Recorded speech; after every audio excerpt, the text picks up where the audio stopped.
now located at the Montague County Jail in Montague, Texas. And today's date is June 17, 1983. And I'd like you to talk some about Frieda Lorraine Powell. Can you tell me how old Frieda Powell is? Frieda Powell was 15 when she died. Okay. This is the Vic Fizell Show podcast, sponsored by Moroso Wood-Fired Pizzeria, Pinewood Coffee Roasters, and the law offices of Vic Fizell.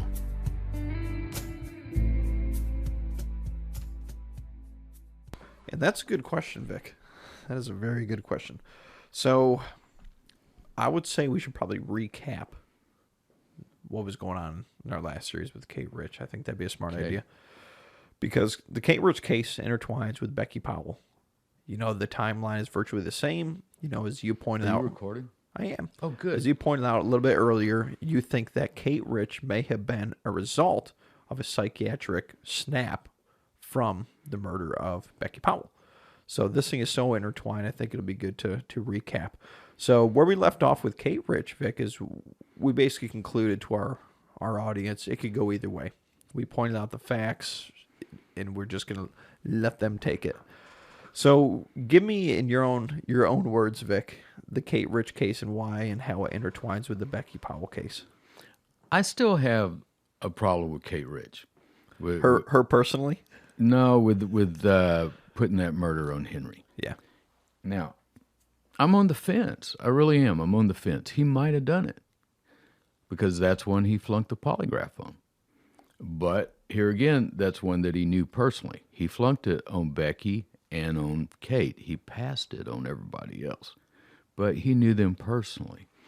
Now, Kate Rich's, I believe it was one of her daughters, reported her missing. And this is interesting to me. Usually if there's a missing person, you're going to call the sheriff or you're going to call, a law enforcement officer. She reported it to the jailer. Now, the only reason that runs up a red flag for me is because Henry confessed to a jailer. This jailer, Joe Weaver, says he was just walking by Henry's cell, and Henry says, "Hey, I want to confess." And that's when he confessed to Kate Rich. True. And to Becky. Yeah.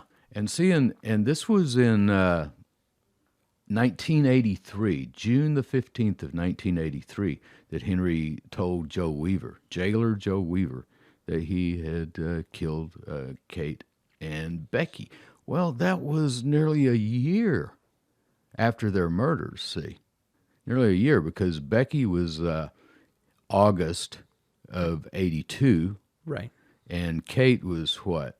Later August or September? Nope, it was actually September, the middle of September was Kate Rich. Of 82. Of 82. Of 82. So we got August, September, back-to-back months here. First Becky, then Kate Rich. The way that evidence stacks up, and we talked about the purse, how that purse was found really bothers me. And the guy who says, I was there and it wasn't there. It wasn't there. Then it was there. And why did, it certainly bothers me. Now, Becky and Frieda Powell, I'm going to try to call her Frieda. I'm so used to calling her Becky, it's hard not to, because that's what Henry called her. Right. And I had so many conversations with Henry Lucas about this. Because, see, even after I was DA, and then won that libel verdict, I basically quit practicing law for a few years, and I represented, besides traveling the world and having a good time, I represented Henry Lucas. I went around the country getting these murder cases dismissed and talking these DAs into dismissing them.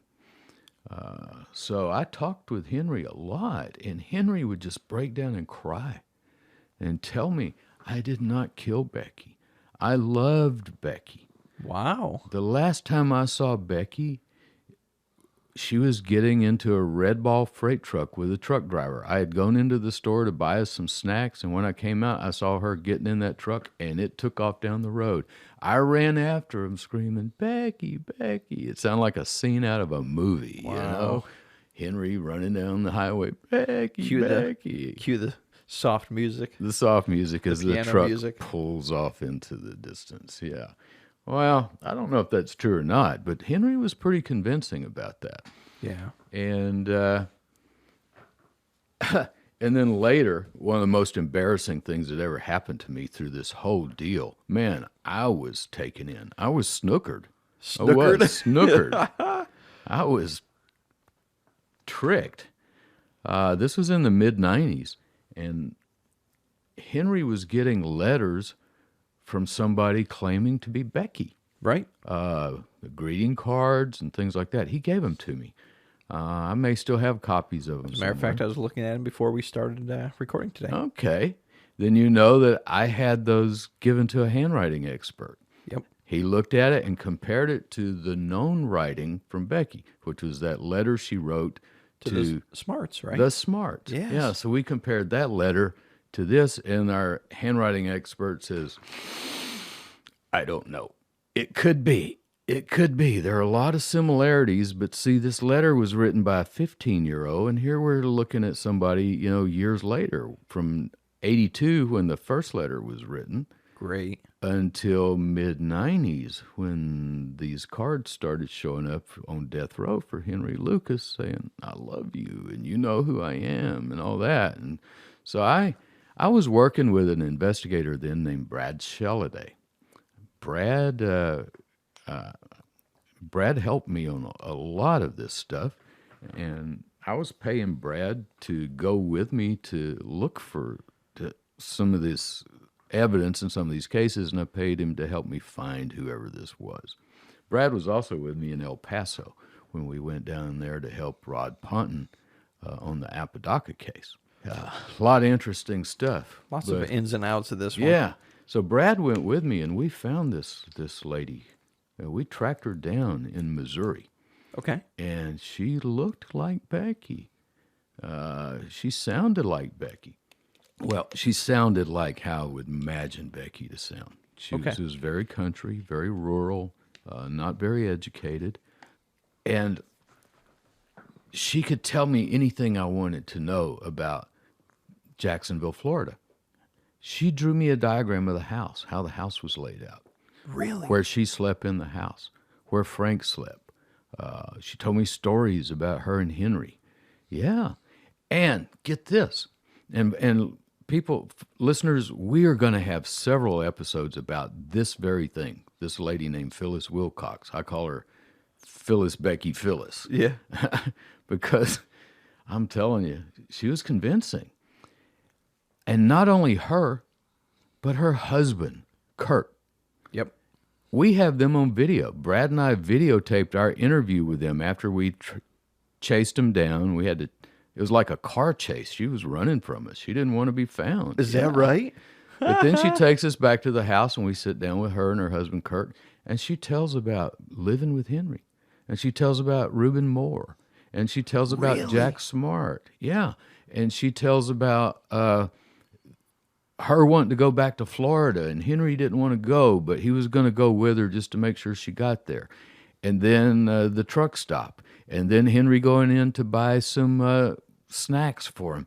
And then she says she was talking to this truck driver. It was a red ball freight truck. And he asked her if she wanted a ride. "Where are you going?" She said, "I'm going to Florida." He says, "That's where I'm going." And she gets in the truck with him, and they take off. And he says, "That's me. That was me." And we're still together. I took her to Florida. She went. She decided she didn't want to stay after looking around. And so she came home with me. And we've been together ever since. Wow. Now, they had 2 daughters, and I wanted to visit with the daughters.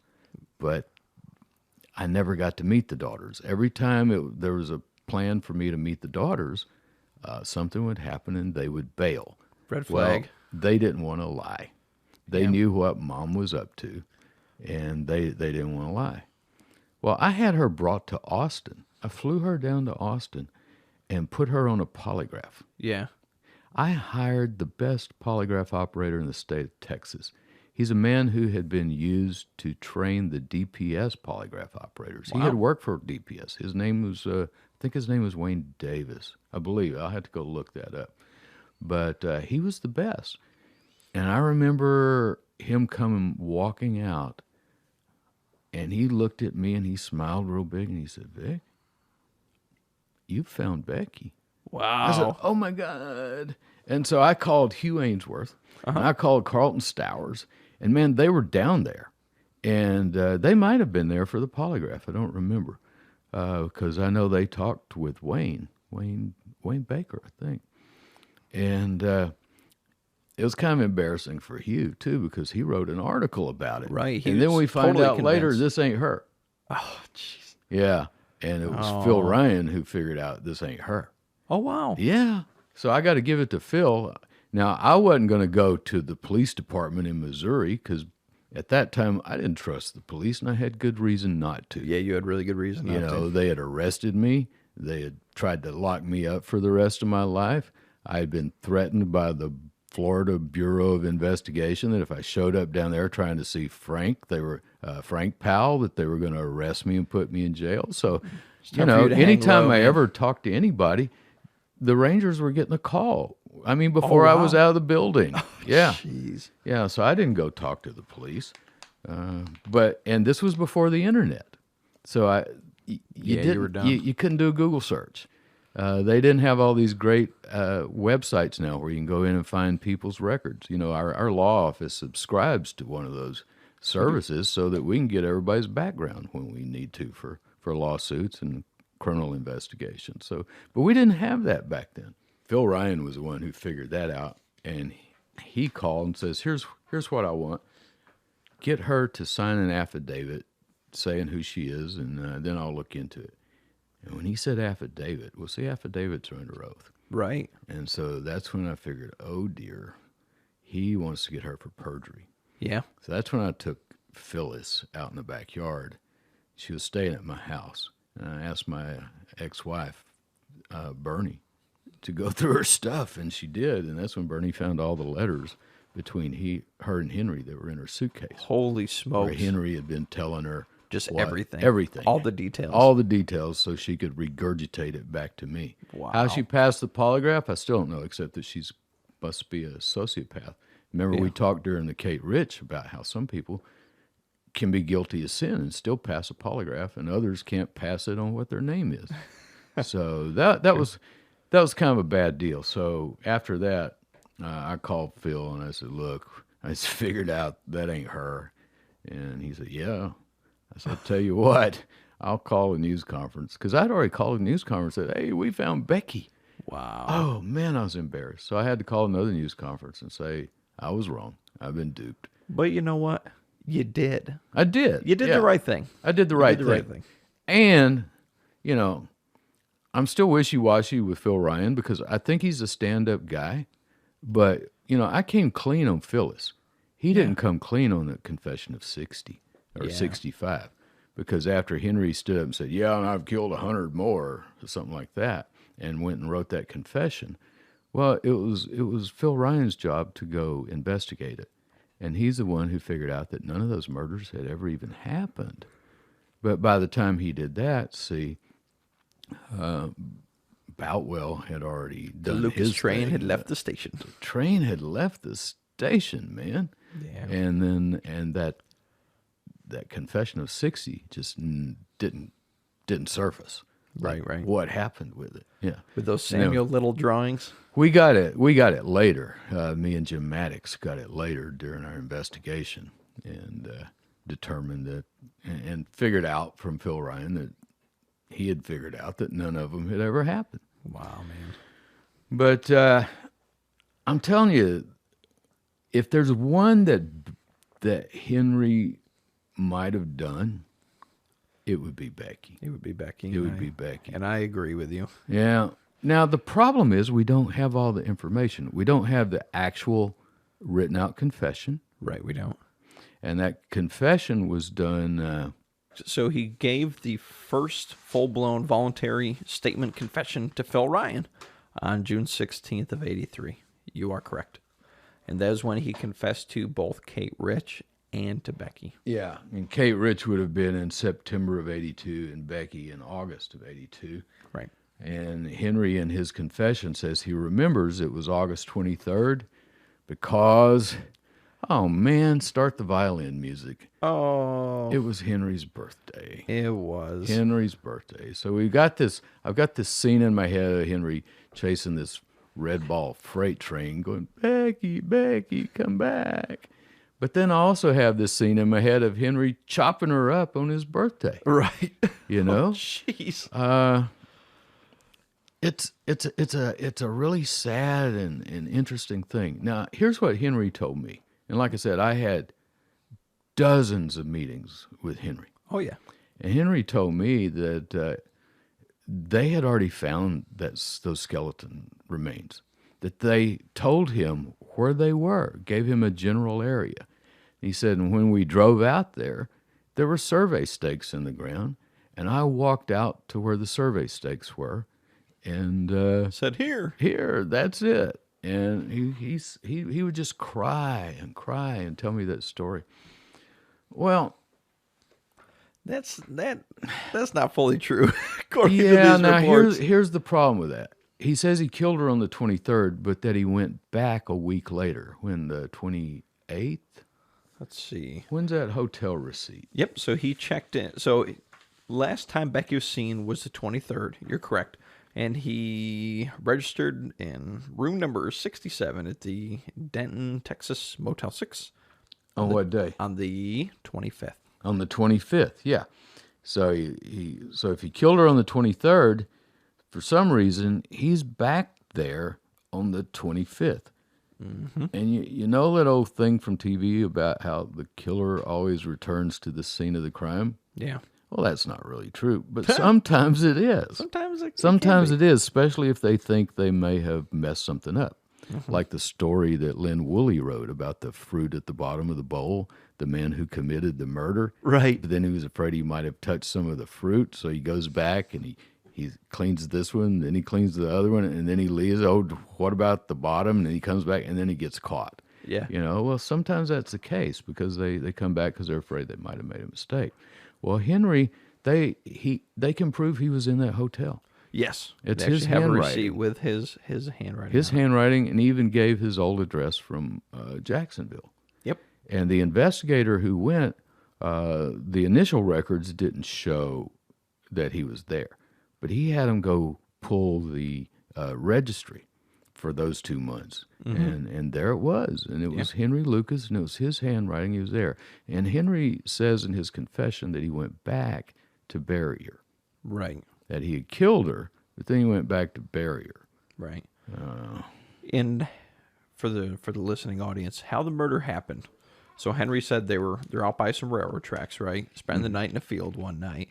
And she pissed him off, evidently. And he said he reached back, grabbed a bone-handled knife, and just whipped it and just stabbed her and killed her. Stabbed her in the chest and killed her. What happened that night? Well, me and Becky got in an argument about going back to Florida. See, I've got a warrant on me in Florida. Well, Maryland's got the warrant, but I was on probation to Florida. And I knew if I go back to Florida that I'd be arrested and put back in jail. We kept arguing and cussing each other, and finally I just told her we were going back the next morning regardless, you know. Going back where? Back to Stoneburg. Okay. And she hauled off, hit me upside the head, and that was it. That's when I hit her with a knife. And When you say hit her with a knife, what do you mean by hit her with it? well, I stabbed her with a knife. Okay. I just picked it up off the blanket and brought it around, hit her right in the chest with it. Okay. And she just sort of sat there for a little bit and then just dropped on over, you know. And Did she say anything? no, she didn't say a word. She just, I doubt if she even knew what hit her, really. Okay, and after that part happened, do you recall what you did next? Yes, I took her panties and her bra off, and I had sexual intercourse with her. It's one of those things that I guess has got to be a part of my life, having All right. sexual intercourse with the dead. Okay. After she's dead, and after you've had sex with her, what happened next? Well, after that, I cut her up in little teeny pieces. Yeah, which is interesting because that's kind of the MO on his mother. You know, they were in a fight. Yeah. And Henry says, I didn't stab her. I hit her. I hit her with a knife. Right. That's we said. And the knife wound was not fatal to his mother. Mm-hmm. She had a heart attack. She goes, oh my God, I've been cut, and has a heart attack. So they get him for that. But it's just so weird that this is so similar. Mm-hmm. Yeah, she pissed me off, and I grabbed the knife and just swung it and got her in the side. Yep. Well, and that's the exact same MO that he says he used on Kate Rich. Yeah. We were in the car together, and nothing was going on. She hadn't done anything to piss me off. I really like Kate, but there was a knife there, so I just picked it up, and I stuck her, and she bled out all over the car. Well, but we know that they got the car later. Right. There was some blood on the seat, There was. but it wasn't Kate It was Rich's. not her blood type. It wasn't her blood type. It was Henry's blood type. So that's kind of messed up. Although the blood type on the seat actually is Becky's blood type because she's type A as well. But did they even have that car? I don't. I don't think they had that car when he was with Becky. That's actually a very good Yeah, question. because remember they were having to hitchhike. They were walking to Florida. That's true. Yeah, That's true. they were hitchhiking to Florida. He didn't get that car until after he got back. Yeah, and had only had it a little time, and that's when he went over to quote visit her. Was going to take her to church or something like that, but he says she wasn't home. And Right. he swears. Well, he swears he didn't kill Becky, but he swears he didn't kill Kate either. I might give him the benefit of the doubt on Kate, Okay. but this hotel receipt really bothers me that it puts him at the scene. Right. You know, And he remembered the exact room he was in. He In his remembered the confession, room. He remembers exact room number 67. and there's his signature and his old Florida address, and it's just down the hill. I think I'm right, just down the hill from where the skeleton, I shouldn't call it body. It had been over a year. It had been there a year, so it was just a skeleton, and it was all over the place, too. Yeah. Now, they're he like- claims, well, I buried some here and I buried some there. That's kind of weird, but, you know, everything he says is weird. I've seen a lot of recovered bodies and skeletal remains back when I was DA. Sure. And seen a lot of pictures. And what I've noticed is that it's usually varmints that spread the body parts. Coyotes, raccoons, wolves, dogs, you know, that chew those body parts up and spread them around all over the place. I don't know why he would bury some here, some over there. They also found a suitcase that they said had Becky's stuff in it. Right. But how do you know it's Becky's stuff? You know, there wasn't any ID. There was some nail polish. There was some costume jewelry. They found part of a brassiere. Yeah. So I don't know. But there's more corroborating evidence on this one. I would tend to agree with you, Vic. And it fits the MO that he used with his mom. You are correct. And it was right about this time, right after August 23rd, Henry's birthday, the day he says he killed Becky. It was right about this time that Lucas started getting nutty. He started missing work. He was telling Reuben Moore he was going to look for Becky. Even once while he was gone, he called back to Reuben Moore and asked Reuben if he had heard from Becky. Yeah, you're right. Then he gets in the car after he gets this car and drives it all the way to Florida to ask Otis Toole, have you seen Becky? Yep. And Otis says no. So then Henry gets in the car and starts hauling it all the way out to California to see if Becky is with Jack Smart, Yep. Jack and O'Bara. And he gets to Needles, California, where the car breaks down, and he abandons it. And that's where they find it with the blood in the seat and some knives in the car and Some miscellaneous clothing. just miscellaneous junk. But they test the knives. There's no blood on the knives. And they test the blood on the seat of the car. And like we said, it's not Kate Rich. Right.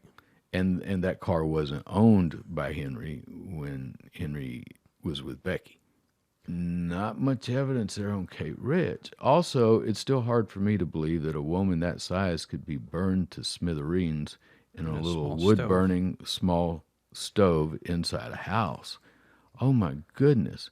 You'd have had to file an environmental impact report for all the grease and smoke that would have made it. Yeah, Been that like a smell had to have rendering been plant. terrible. Yeah, Just it would have been terrible. awful.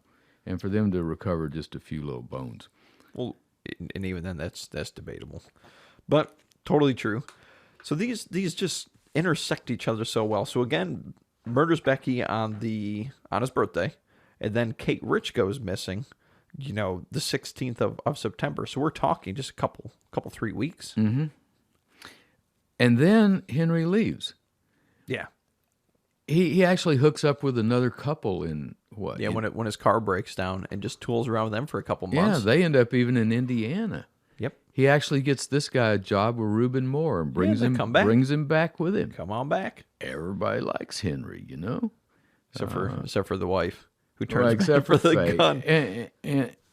And the reason Faye didn't like him is because Conway was bugging him, was making their lives miserable just from having Henry around.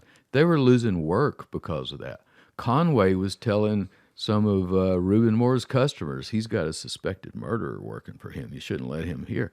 And so they were having to send Henry back home. He wasn't able to help out as much as they wanted. And Faye was tired of it. Faye was tired of getting visited by the cops. And I don't blame her.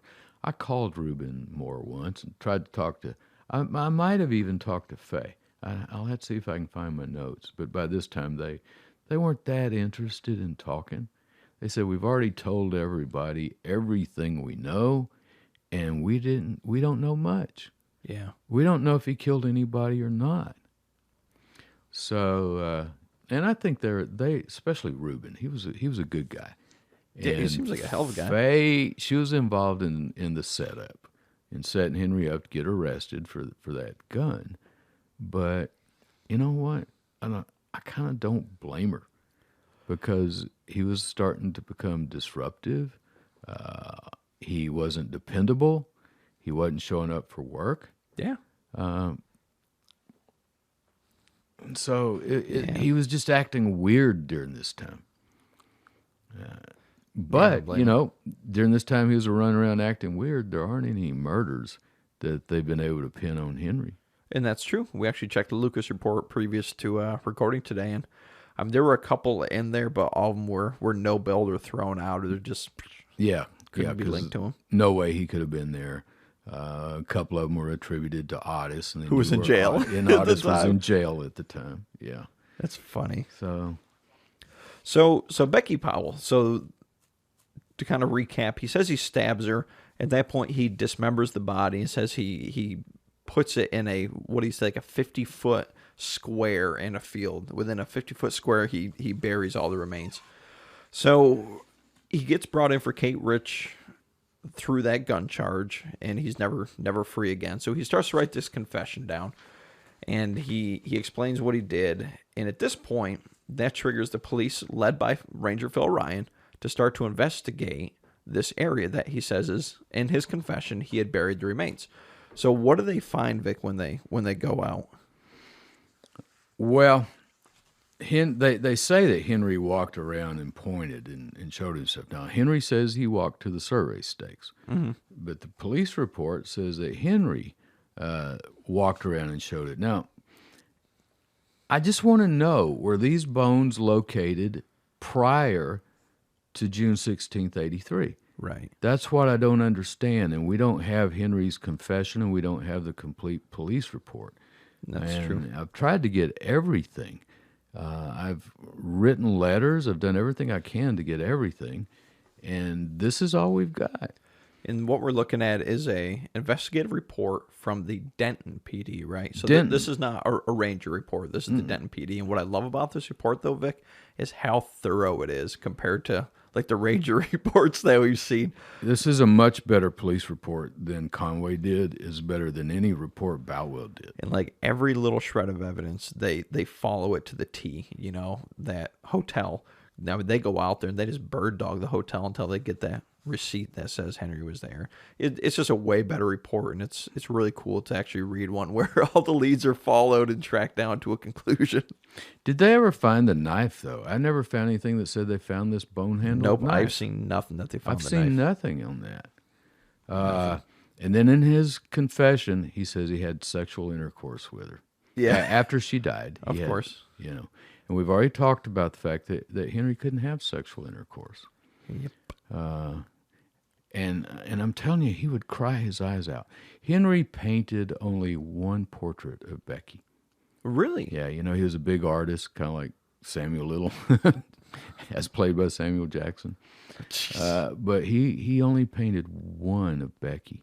He worked on it a really long time, and he gave that to me. Oh, you have it? I have it. Wow.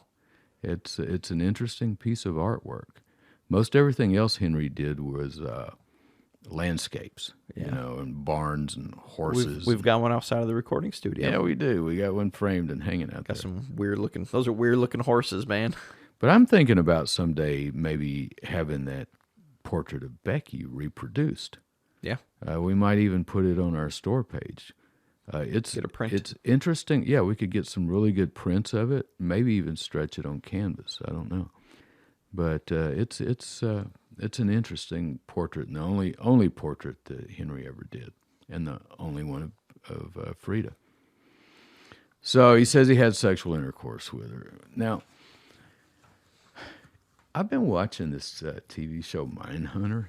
Okay. It's kind of interesting. It's about the very beginning of profiling, you know, and it's how they actually came up with the name serial killer. Mm-hmm. Before that they were called sequence killers. Oh, interesting. Yeah, and the Quantico came up with that, and then, so I've been in law enforcement and a lawyer during all this time that this profiling started, and that psychology started becoming a part of criminal investigation, and profiling what a typical serial killer might be, and they've done some of that.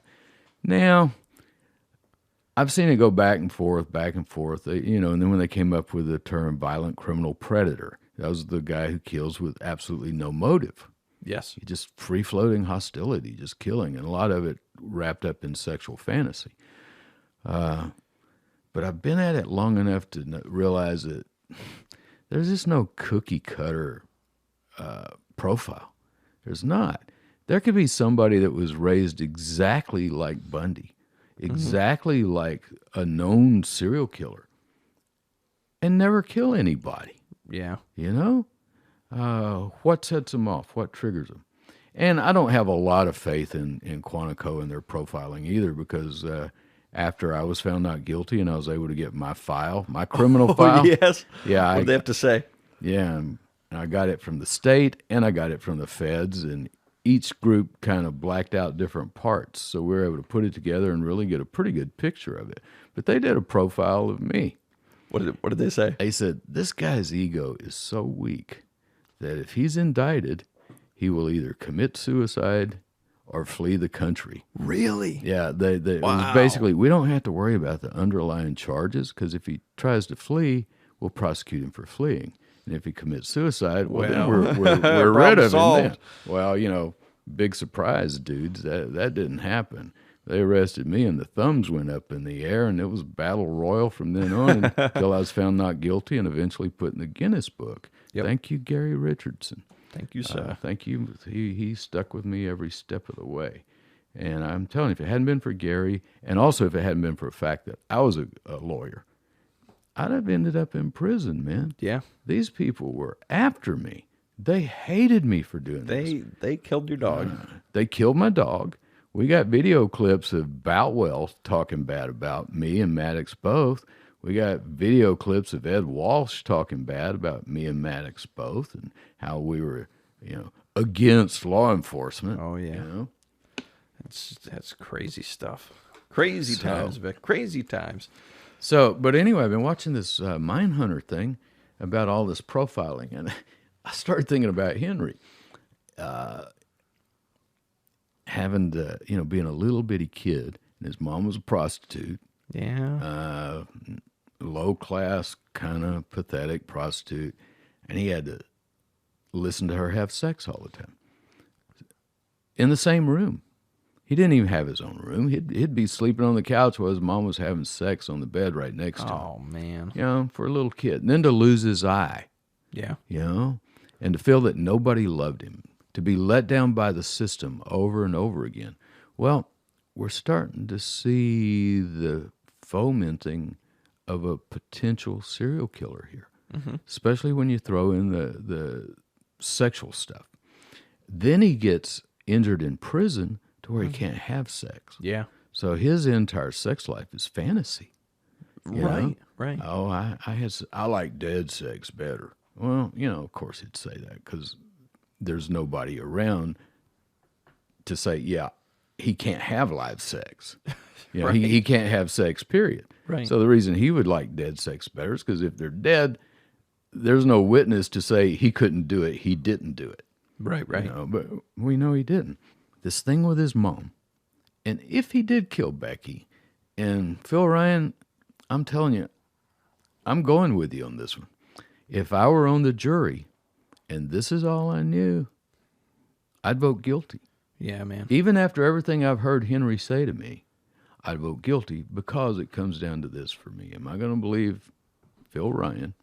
Yeah. And the Denton Police Department that did an excellent job on their part of the report? Yep. Or am I going to believe this snivelly crying Henry who lied to me through Phyllis Wilcox? Yeah, man. So I know that they were both very capable of elaborate lies. True. So, Phil, I'm with you on this one. I'm still hoping Frieda might be out there. Frieda, if you're out there, promo at withvic.com. Thank you for listening to the Vic Fizell Show podcast. We're a primary source podcast. We don't just read about it and then talk about it. We talk about people we've known, things we've done. We're a primary source podcast. Leave a review. Sign up for our email list. And go visit our store. We have a page on www.vicfizell.com.